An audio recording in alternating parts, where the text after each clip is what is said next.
Consider a scenario where you're handling a large data set in Excel and need to navigate quickly between different sections to manage your data efficiently. The challenge is to streamline your navigation and access any part of your workbook without wasting time scrolling or searching. In this video, you'll discover how to effectively use Copilot's Excel's Backstage view and master essential navigation shortcuts to overcome this challenge. Welcome to our tutorial on navigating the Excel workspace. Today we'll delve into the Backstage view, which offers essential tools for managing your workbook and optimizing your workflow.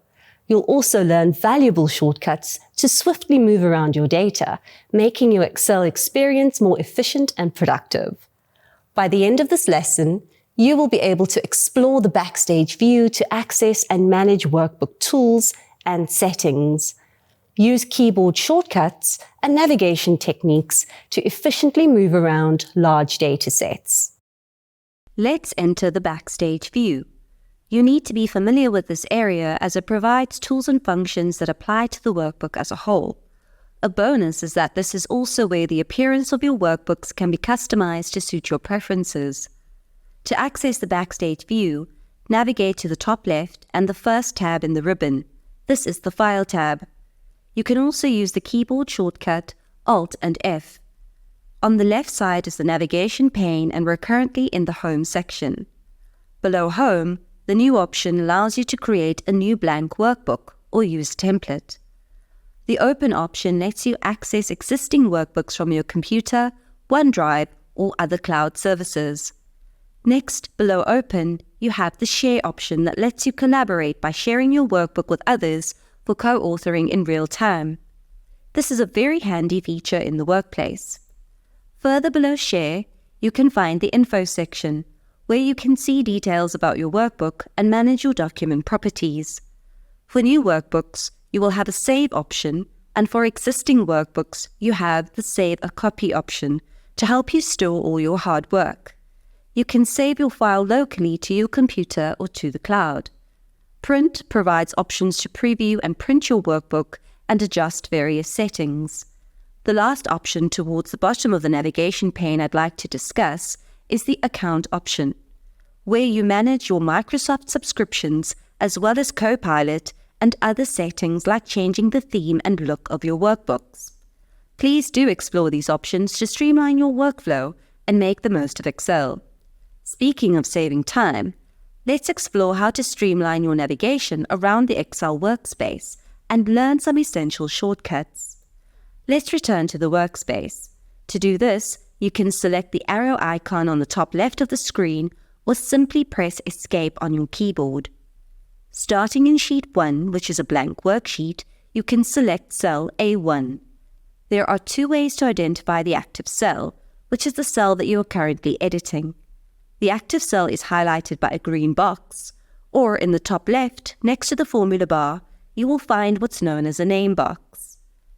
The name box will always indicate the active cell or the first cell within a range, if you have selected a range of cells. Since there are 1,048,465 rows in a worksheet, scrolling is not the most effective or efficient way of getting to your data in row 999,000. To get to the bottom of the worksheet, you can use a shortcut. Hold the Control key and then select the down arrow on your keyboard. To move all the way to the right, you can hold the Control key and then select the right arrow on your keyboard. We now find ourselves in the last column of the workbook, column XFD. To move all the way to the top of the worksheet, hold Control and then select the up arrow. Lastly, to move back to the left, hold the Control key and then the left arrow, and we have returned to cell A1. Let's see if we can apply this technique to a table containing some data. Now we're moving on to Sheet 2. Here you will find a table showing the results of the recent UEFA European Football Championship. Once again, to navigate to the bottom of the table, use the shortcut Control and the down arrow. The Control and right arrow takes us to the last column of the table. Control and the up arrow together navigates us back to the top, and Control and the left arrow returns us to the first column and back to the start. I'm sure you'll agree that this is much faster than doing things like using your mouse or the scroll bars. You may be wondering, how do these shortcuts help if we need to reach a specific cell within the table or indeed anywhere in the workbook? For option 1, let's go back to the name box. Here you can simply enter the cell reference. We can use column AL, row 999,000, then select Enter. Keep in mind that when using cell references, the column, in other words the letter, always appears first, and then the row number. Then for option 2, you can use another shortcut by holding Ctrl and then G for Go. This brings up the Go To dialog box. Here again, you can enter another cell reference like XCD15 and select the OK button, or you can select Enter. In this video, we explored how to navigate Excel effectively by using the Backstage view to manage your workbook and apply keyboard shortcuts to move quickly through large data sets. You now have the tools to streamline your workflow and boost your productivity. Start using these navigation techniques and shortcuts in your Excel workbooks today. Explore the Backstage view and apply the shortcuts to your tasks to enhance your efficiency and make managing your data easier.